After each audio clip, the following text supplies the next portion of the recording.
In 1969, there was an addition to the Fayette County Jail. We termed as the new jail. Basically, it wrapped around the south and western side of the building. This increased capacity considerably.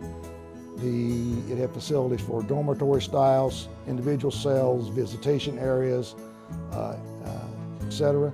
And this brought the possibility of up to around 60, from 20 to 60 prisoners now, counting the new jail and the old jail, they built in 1885.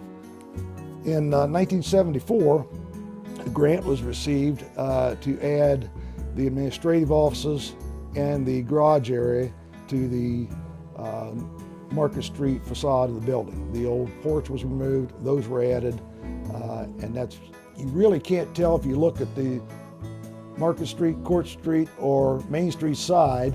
The original building is still there. A lot of people don't know that this original 1885 building is still in the middle. If you go to the other side, to Fayette Street, and you look at it, you can see the old jail facade and what's left of the residence from that view. But other than that, it's just kind of wrapped around it. Again, may do with what we had.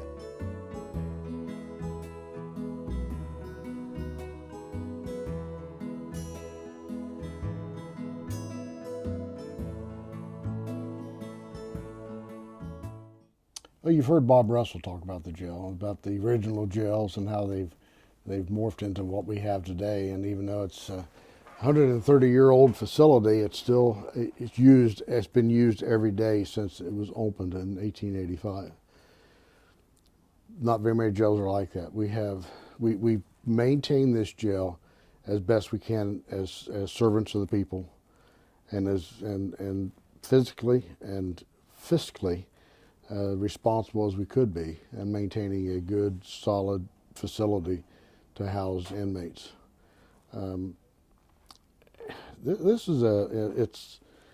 looking at the needs of the community and what the community standards are, and every community realizes they have to have some incarceration mechanism in place, and typically that's going to be a county jail. In Fayette County, we are the only jail which the city opted several years ago to close their jail, and when they built the new facility, they did not build a jail in the facility. They have a holding facility that's just temporarily holding somebody for just a few hours before they're actually brought to the county jail. But we house city prisoners, county prisoners, we house state prisoners, we house prisoners for the any other agency that needs that's coming through the county. There's been several times we've even housed prisoners on a very temporary basis for the Marshal Service. If they're driving through and they need a break and they need a restroom break, they'll stop here and come in and use the restroom facilities, and have the inmates come in and use the restroom facilities before they go back out on the road. But the jail itself is such an old structure that we have to start considering, is it time to move into a new facility, to build a modern facility that can address the needs of today's inmates. And that's changing. That's changed in the last 20 years. It's going to change again. And it's continuously changing on what society thinks are the needs of inmate care. The state of Ohio has standards that they've recommend that every jail follow, and those are basically just human needs. We provide toilet facilities, we provide water, we provide heat, we try to provide a cool environment in summer and a warm environment in the winter. We have to feed prisoners. We have our radio communications. We have a nice radio room downstairs, but when you go upstairs, where the actual heartbeat of the communication center is located, the heartbeat of our 911 operation is housed in an old bedroom of the sheriff's residence. And you'll see it. It's very crowded. We have all the equipment up there.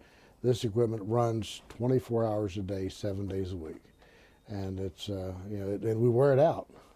But that's the facility itself is not conducive to a well cared for maintenance of this equipment. Our office space is very limited. We're sitting right now in a garage. The sheriff's office, the actual administrative offices, are the second level of a garage that was built in 1974 on the front side of the building going toward Market Street. And this is just a cinder block garage. You could never put house prisoners in this section because these cinder block walls are nothing more than just a garage cinder block wall. There's no reinforcements in there. It's not escape proof. We got to keep the prisoners in the confines of an area that's designed for prisoners, housing your prisoners so they don't escape. But we've spent the years trying to make things work.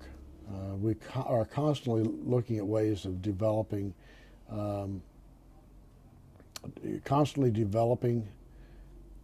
projects to try to meet the current needs or the current standards that's put in place by the state.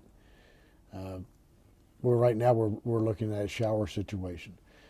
We've modified a room to be a shower, and we've used this room for 10 years as a shower, and it's fallen apart.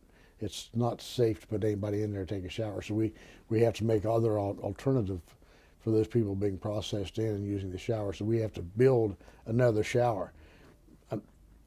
Unfortunately, that can't wait until we build a new facility. It's a now thing. It's an issue that has to be addressed now. The old shower facility, which we'll show you in a little bit, is our attorney-client room, and it's just a little room, but it's an old shower that was even worse than the shower that we replaced it with. We're looking at replacing, but it was an old shower that we couldn't stop leaking, and it would flood. It would flood other administrative offices. It was always a problem. So we just took the shower out, made it into an attorney-client area, and it works. But it's got its complications as well. So we like this is home, and but we also realize this time has come. Everything has a lifespan, including a building, and this building has met its lifespan. 130 years as a jail is a long time. It's a struggle that we all have to deal with, is how to make this work the next day, how to keep it safe, how to keep our employees safe. And we're dealing with probation violators, minor misdemeanors that are being incarcerated, all the way up to violent offenders. And we can't separate them. But at the same time, our staff is exposed to the dangers as well. Almost it's not so often, every so often you're reading in the paper where a staff member is assaulted or spit upon, or being, there's different issues going on in the jail that we can't discipline by segregation. We can't put somebody that's a problem, the problem children of the world. We have no detention area because it's all a common area. We have to, and with the new facility, I think we'll have incorporated in the design a place where people can have quiet time. They can be separated from others and administratively separated and set down and not be a threat until they can calm down.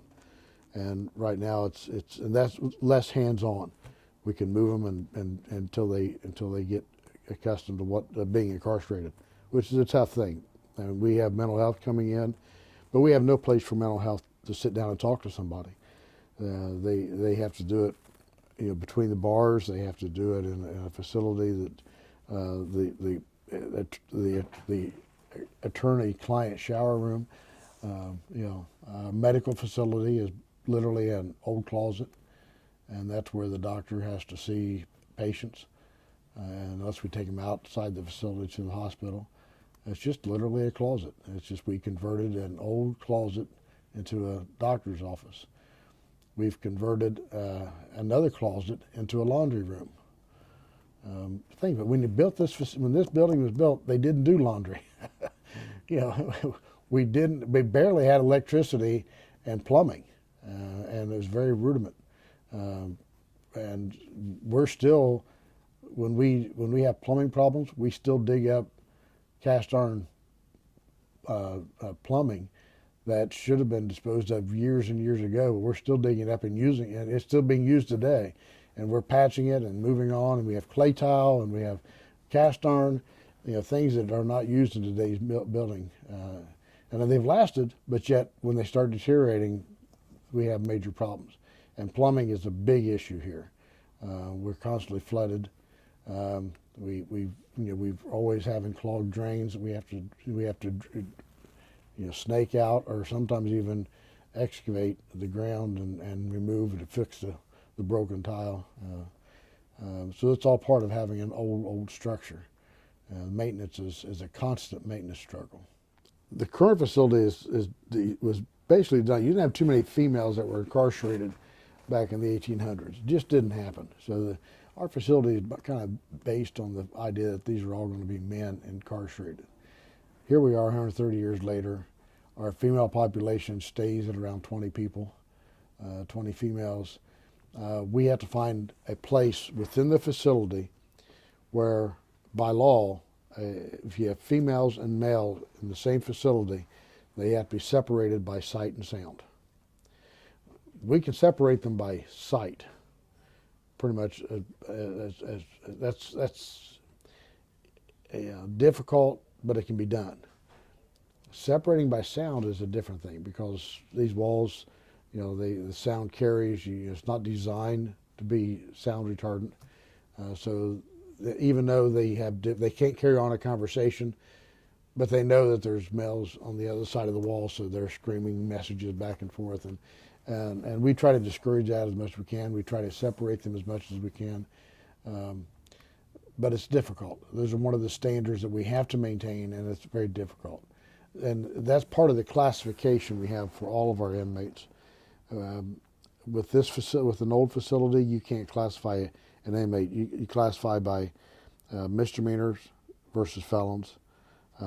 Those that are having mental health issues are placed with those that are not having mental health issues, and sometimes we've got to protect those people that are not taken advantage of. We have those that are charged with sex-related crimes, that they themselves become subject to being victims in the correction facilities. So we have to separate them by classification as best we can. There are others that just don't get along with these people, with certain individuals on the outside, and when they both come to jail, we can't put them together in here. So we've got to separate. And sometimes we don't know that. We don't know who they don't like out there in their next door neighbors or their family, for example. And they both come to jail at separate times, separate issues. We don't know that there's confliction between them. And when they come to jail, we find out in short order that we've got a problem. But then we have an even bigger issue: is where to put them, how to keep them separated, because we have limited facilities to do that with. They usually keep the light dim, just so they could see their monitors better. And just it depends on who's working. They can adjust it individually. We have 3 working stations. We have the monitors to watch the jail. We also have a monitor we can put the weather channel on during inclement weather, and dispatchers can see that. So this is about as modern communication room as you can get, and we'll replicate this within the new facility, but we've tried to maintain this as best we can. We're currently upgrading this out of necessity. We're upgrading it to a new computer-aided dispatch system that will accommodate the enhanced 911, or the next generation of 911. We are in the phase of trying to incorporate so that when someone calls on a cell phone, we'll be able to do the magic of tracing that call. Right now we have to ask where they're at, and sometimes with the new system, the new generation, we'll be able to actually find that person easier. We can do it. Sometimes it takes us a long time to be able to get to get all the dispatchers do a wonderful job, and they can find things that I don't know how they do, but they know, and they understand how to do those things. But the new system will hopefully facilitate the new technology that's coming down the pike. We typically have, we try to always have 2 dispatchers on duty. We have 3 workstations, so that when somebody, if we have 3, we're lucky to have 3. But there's times we have a critical incident occur, we'll have someone that will come in, drop in, and they can drop into the 3rd workstation and start dispatching for us. So. But this, once again, is, even though this looks like a very modern room, this is literally the living room of the sheriff's residence. And there's a fireplace behind that wall, and there's just, that's an exterior wall, and these walls are just, this is part of the 1884 building we're standing in. And right above us is another room, and you can see the wires above us here. Those wires actually go up to the next floor, and that's where all the hardware is maintained for the 911 system. But we have miles and miles and miles of wires. We discontinue something, we just clip the wires and leave them there, because trying to get them out is just almost impossible. It's difficult to get them in. We got to drill through. We're drilling through brick walls typically, the old red brick. That's what these walls are made out of, and we're drilling through drywall that may be an inch thick, and hard drywall. It's not the kind you buy out at Home Depot. This is stuff that they plastered on 130 years ago, and we're drilling through that. It's just, or we're going through concrete, we're going through limestone, maybe any number of things we have to drill through to run just a line. This used to be the sheriff's office before they added the front of the building on. This was where the sheriff was located. We now use this as our records room. We've tried to put all of our records on electronic, but we still maintain, required by law to do some paper records we have to maintain forever. We maintain records here as much as we can. This used to be, we call it the records room, although we used to have filing cabinets in here, but we only have 3 filing cabinets now. Because we keep what we have to keep right on hand. Everything else gets boxed up and moved to the archive center, or they put on, they're scanned in and they're kept electronically.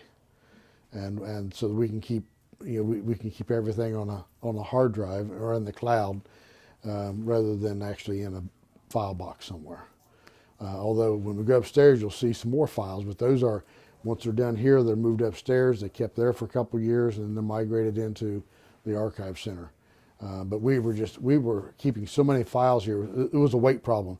Afraid the floors were actually going to be compromised because of the weight of the records that we had to maintain here.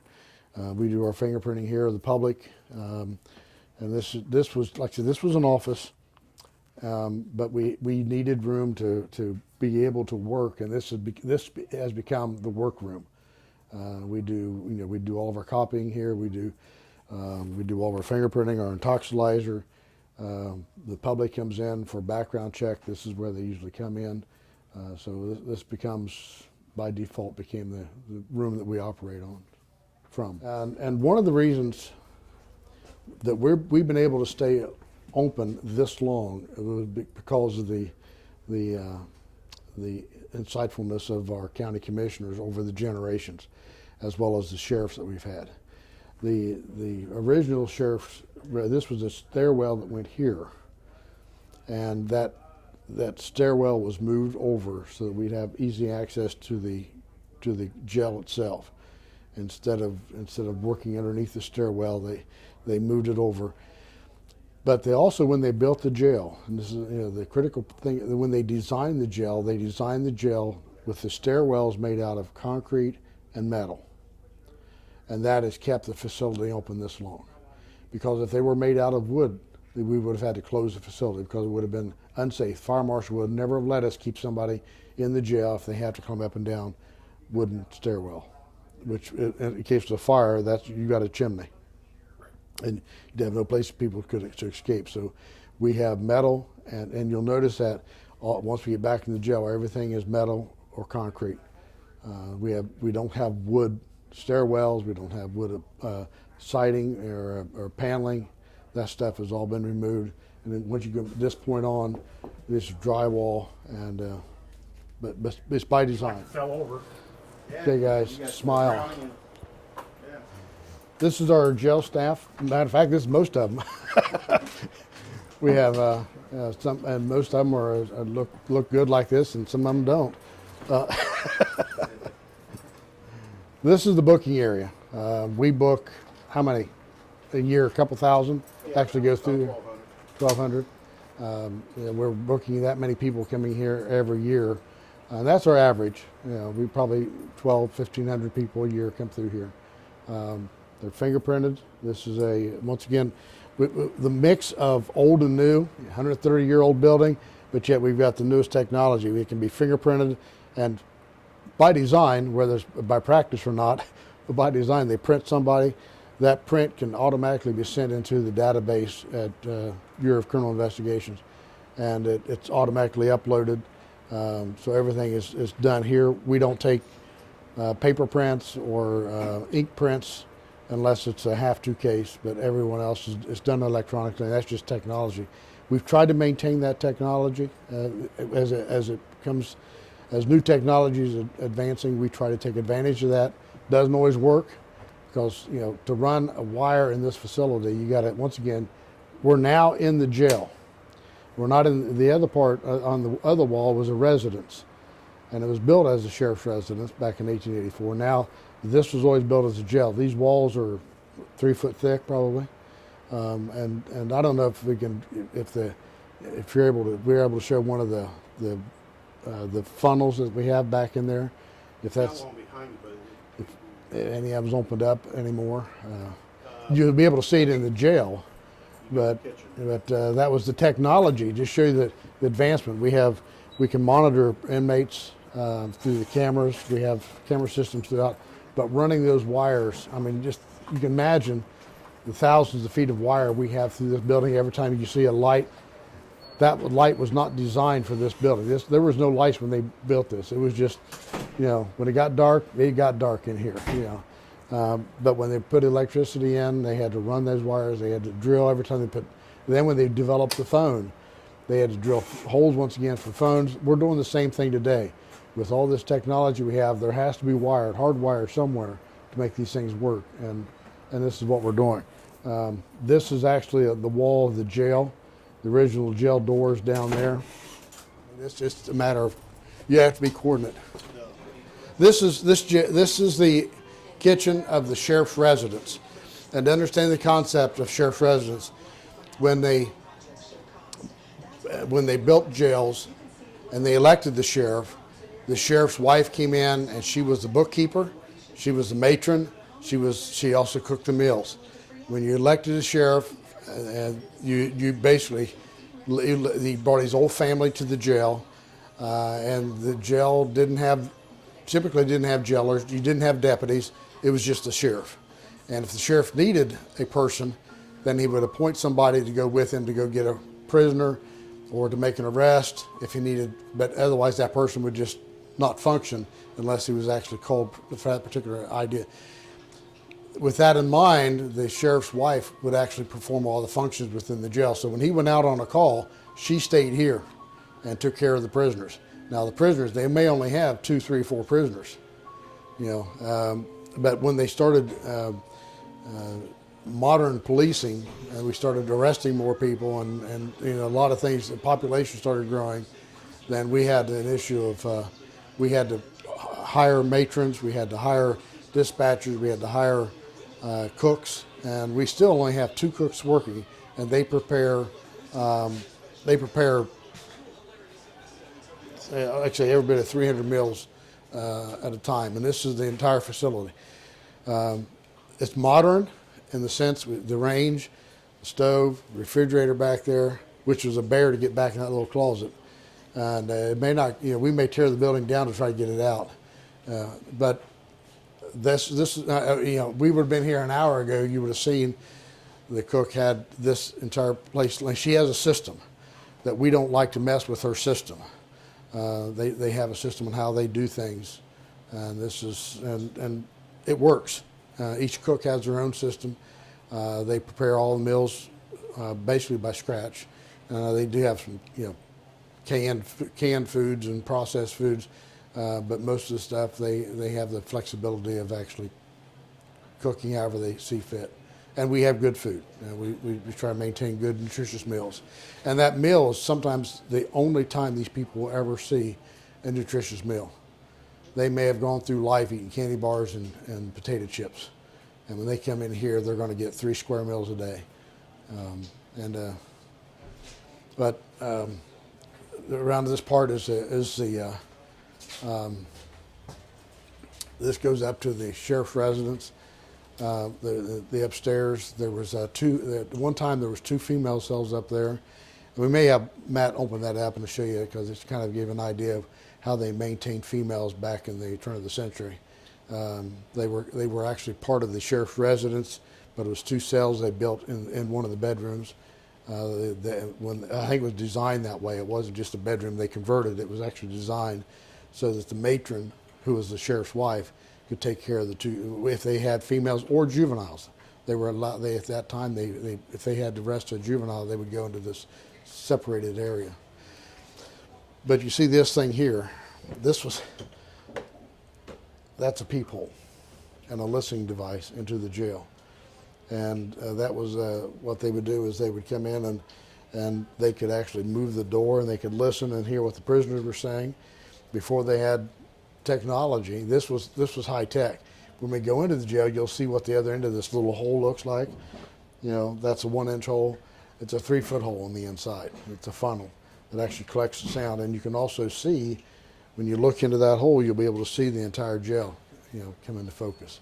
But that was technology, and back then in 1884. It's classified as a basement. You make your own opinion, but you do be careful coming down because this is a treacherous stairwell.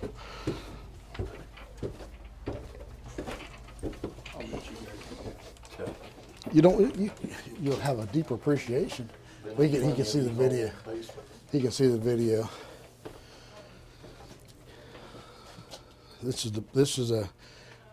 When you're looking down here, you're looking at the original building. This is the foundation of the wall. These are the original walls. This is the plumbing, and you can see the migrating from cast iron to plastic. When we had to repair it, we tried to replace it with plastic as much as we can. But you can see this is part of the original plumbing we're looking at here. For part of the building, not for the entire building. But you come back through here. And this is our food storage. These are once again, this is our freezers. These are, of course, vintage freezers, but yet they're still usable. And this is where we keep all our frozen food in. We have stored food back here. When you come back here, this is about as modern a thing as we have, and that's the electric, but this is old compared to today's technology, and we just keep putting more service in here as we go along. This is our 911 center. This is all our phone lines came into here and still come into here. Most of our phones still come into here, but it takes someone's got to figure this out, and that's what of course that's why you pay the phone company guys to come in and figure this out, because these are all phone lines that are coming in for different purposes, and watch your head. These are, once again, this is the problem with the old building. These are all asbestos covered pipes. As long as they're not disturbed, they're safe. But as soon as you disturb those, if you start tearing them out, that's where the asbestos issues come in. But just as you're migrating through the catacombs, this is like I say, we keep our cleaning supplies and toilet papers and paper towels. This is our boiler system. It's, as you see, it's inspected every year, so we maintain it, but that runs the entire facility. And you can see it's got some age to it. It's not original to the building, but it's about as it's a complicated system that most people don't get to see the basement, unless they're A lot of times the inmates come down and they're the ones that kind of keep things organized down here. And you kind of have to wrangle around through here, through the, once again, the catacombs. You'll see the wires, original, you know.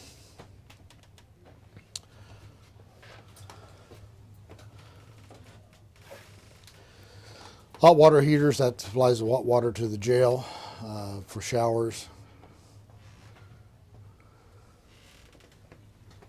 We say food storage. And the true catacombs. You look back in the, this is the underneath the jail. You can't really see back how far that goes back. The story was that they used to, back in the day, they would actually put a tree stump back there, and they would stand back here and shoot target practice underneath there. We don't do that today, but all these pipes go feed into the jail, and that was the area that workers could get into the jail and actually function back there. Plumbing and heating. Built, this is what it was originally built in 1884, this section you're looking at now. It's two levels. We have 4 cells upstairs, 4 cells downstairs. If you've noticed this wall, the 3-foot opening over here, that's the other end of that hole that we were talking about that was 1884 listening device.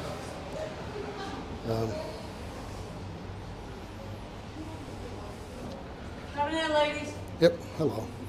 How are you? I'm all right. This is the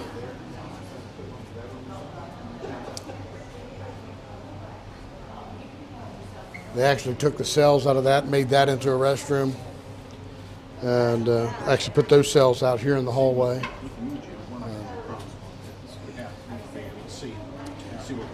The electricity, you notice the light. The new designs will never have those kind of lights in here, but when they built this, they didn't have electricity. They didn't put lights in here at all. All the lights they got was from if you look out that window, that would be the only light they would get was from the outside coming in. They had that on both sides, and that would be the only light they would have in here. Gotcha.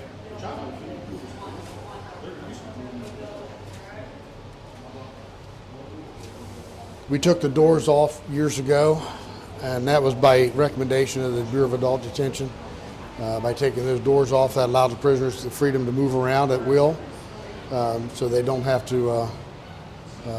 If they're confined inside that room, that's the.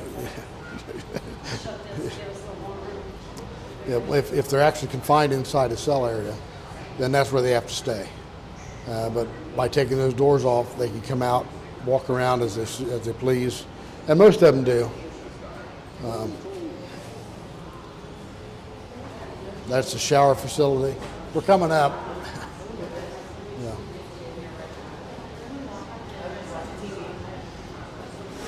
They don't have to sleep on the ledge, but they do that because that's easy for them to see TV and socialize.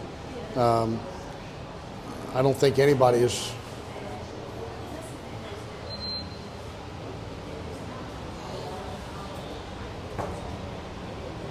Coming in, this is actually designed the same as it was downstairs. You'll see the opening there. That's the old listening device. You'll see it's not used anymore, but that also.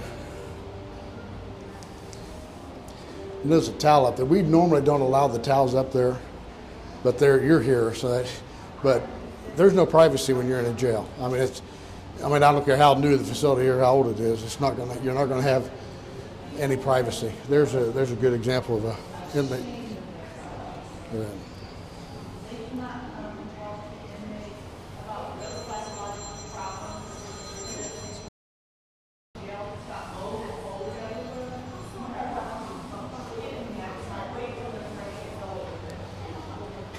Hope nobody's taking a shower down there.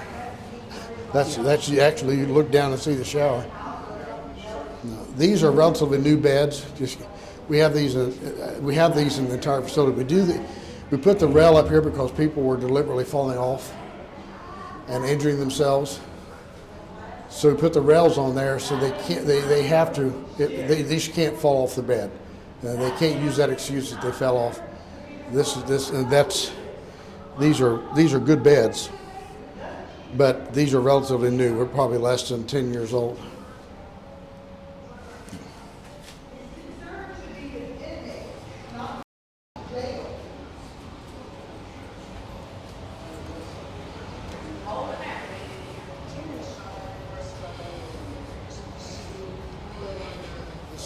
This is actually where they book everybody. Everybody comes in and gets booked here.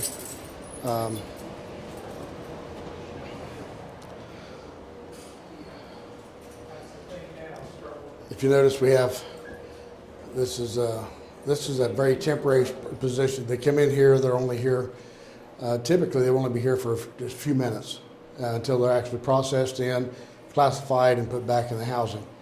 There are times, though, that if they're suicidal, this is where they're going to sit, because at that window, even though you can't see outside that window, but we can see in, and we can observe this person if they're suicidal, or if it's an administrative separation, we have to make them from other inmates. We put them up here. We had an example. We had an inmate that had a surgery, and for a couple days, he had to stay in here until he got through his court process, was actually sent to prison. Because of his surgery, he didn't want him up in the population where he'd be exposed to other inmates that could harm him, or exposed to contamination of the wounds and possibly get the wound infected. But this is the booking area.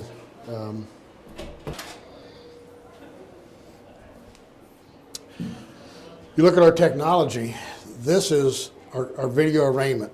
This is a video arraignment with the municipal court, and they're brought in here when they're new arrest. They're brought in here. They're played a video by the court, and they can actually see the judge, and the judge can see them, and so they don't have to be transported across the street every time they have a hearing. Now, for trials, they're going to go before the court, but for just some hearings, we can do that video arraignment.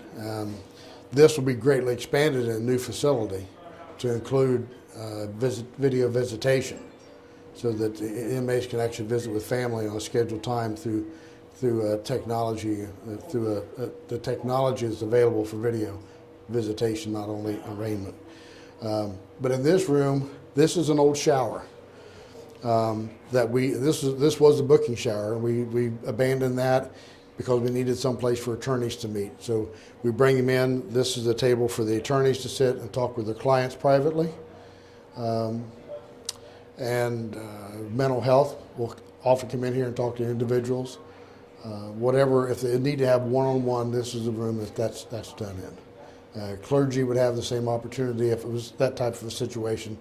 But most of the time, the clergy will just bring them in. They'll sit down here and talk. They don't have to have a private conversation. Although if they chose, this would be the room that they would have that in, because this is designed with the local attorneys know exactly what's in this room and what's not in this room. They know that everything said in here is not recorded. It can't be recorded, even though we do have video recording, so we can monitor to make sure nobody's being compromised.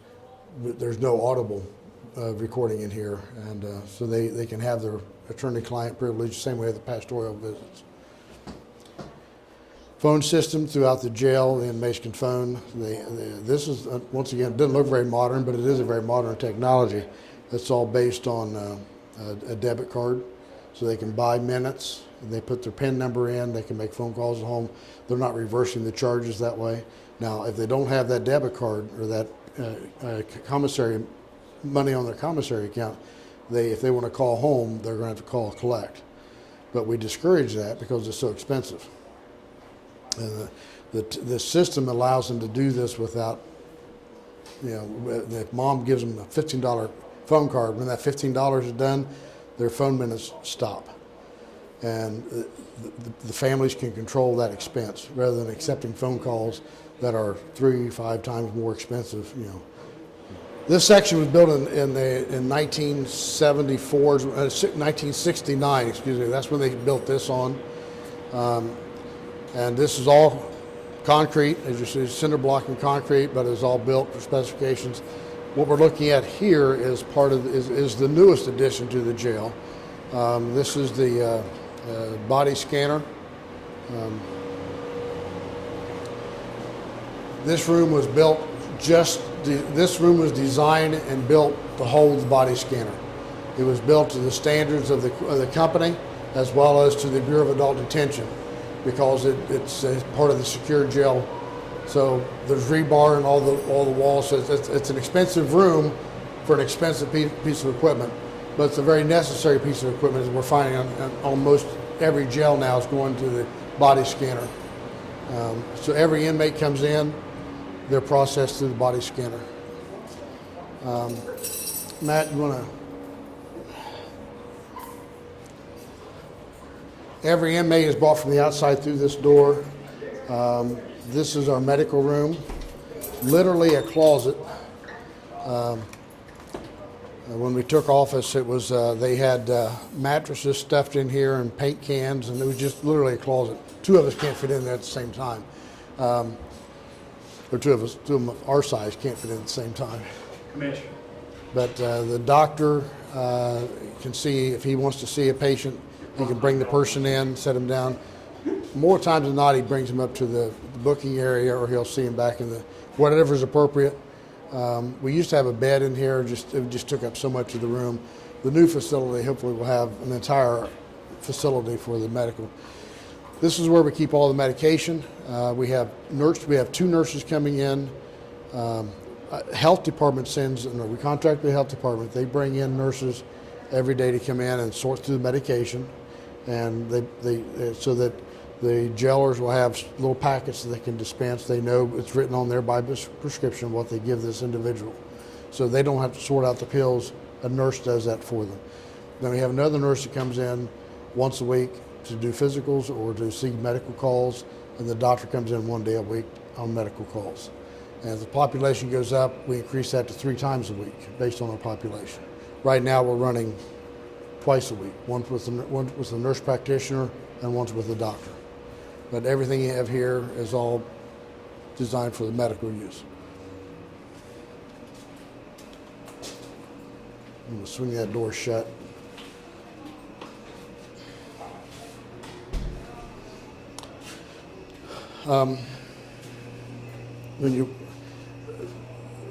The exterior door, everybody comes in that door, bringing in prisoners, visitors come in that door. Anybody coming into the confines of the jail are brought in through that door. If you're visiting, this is where you're visiting. This is the visitor side of our visitation. This is rather, well, in 1969 this was considered advanced, but prisoners are brought in on the other side, and you actually speak through the grated mesh, and you can see through the screen, the glass. You'll be able to see. There's no attachment. If you can hear her, you'll be lucky. But that was in 1969. That was high tech. It wasn't. There's no electronic device there. It's just a mesh between the wall is what it amounts to. Hey guys, if you don't be videotaped, you can look away. But we're just videotaping the jail. So these are our two. We only have two individual cells, and they're here for any multitude of reasons. It doesn't necessarily be a bad reason they're here. This is kind of this is a nice place to be. Sometimes you get away from the hustle and bustle of being in a jail with 50 or 60 other people. Each one of these cells has a bed, a toilet, and phone service. They have a TV available to them. But this is the confinement. Back here is just a wall. But this is the only administrative cells we have.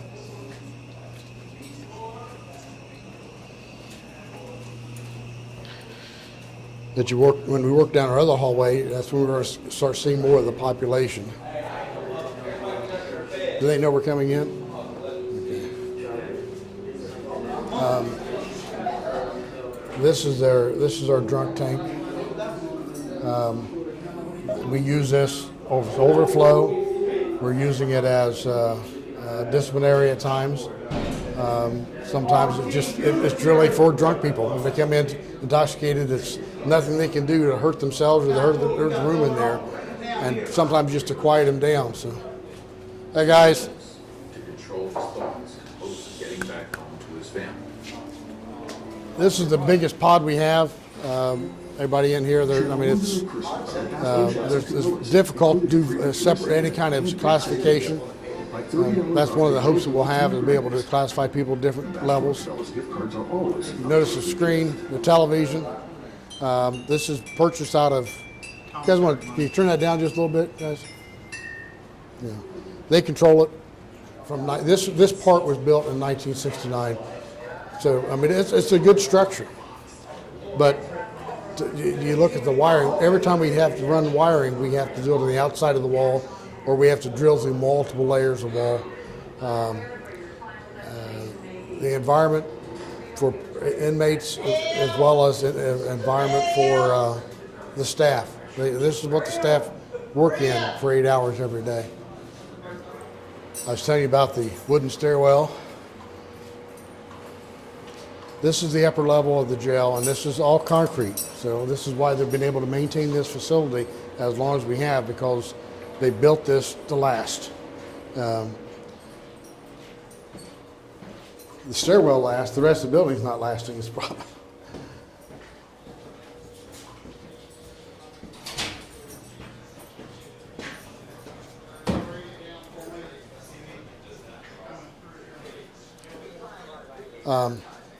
You come around this way. We're coming back here, guys. Why don't you come on out? Okay. It just get crowded back there. They're actually workers. They work back here. They stay back here. Most of the really good stuff in this building has already been sold out here. This is the laundry room. When I came in, we contracted all of our laundry out. So all the clothes, all the beddings, all the blankets, everything had to be contracted out to be washed. We decided we reclaimed this closet and made it into a laundry room. So we have washer and dryers up here. These guys wash laundry almost 24 hours a day. They're always doing laundry. We keep all of our uniforms. They wash blankets, they wash the sheets, they wash, the prisoner uniforms, and this place is humming 24 hours a day. But we save, by doing our own laundry, we save hundreds of thousands of dollars every year just by doing our own laundry. But we're doing it in a closet, literally doing it in a closet. We had to run plumbing up here. We had to run electric up here. You see the electric. We had to run on the outside of the wall to accommodate the dryers, just to make this room work. Once again, just multiple housing units. This is typical housing units. Not really any different. Just a different layout than downstairs, but same thing. 3 to 6. Oops, I'm gonna slide by here. The sergeant back that way? Yeah.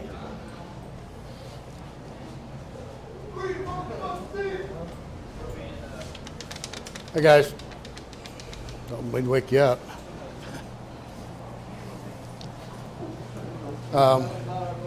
Cells back there, cells back up here.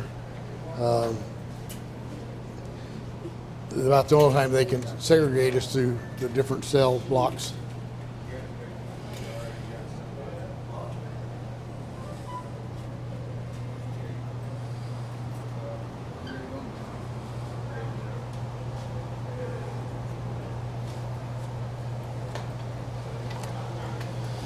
Facility was not designed for heat and not designed for air conditioning. So we try to have to put window air conditioners in, because when they built it, they didn't have air conditioning, even in 1969. And the heating system is the boilers that we saw downstairs. That provides the heat. And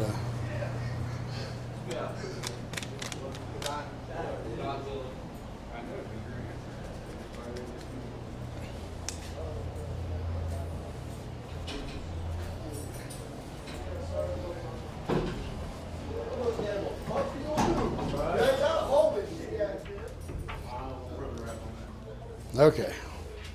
That's the jail. Each side of the jail has a fire escape.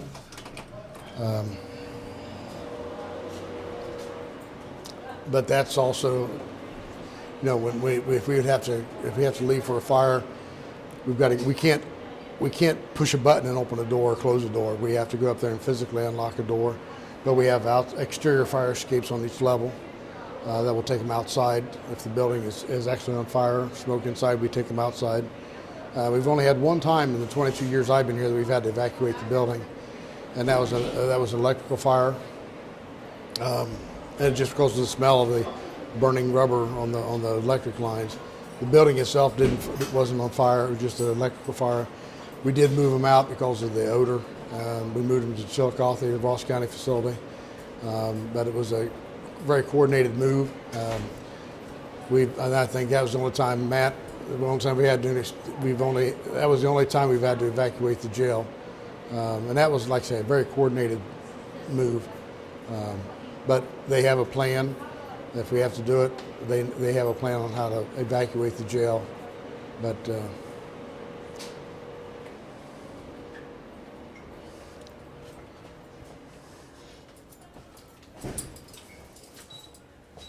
that's the jail.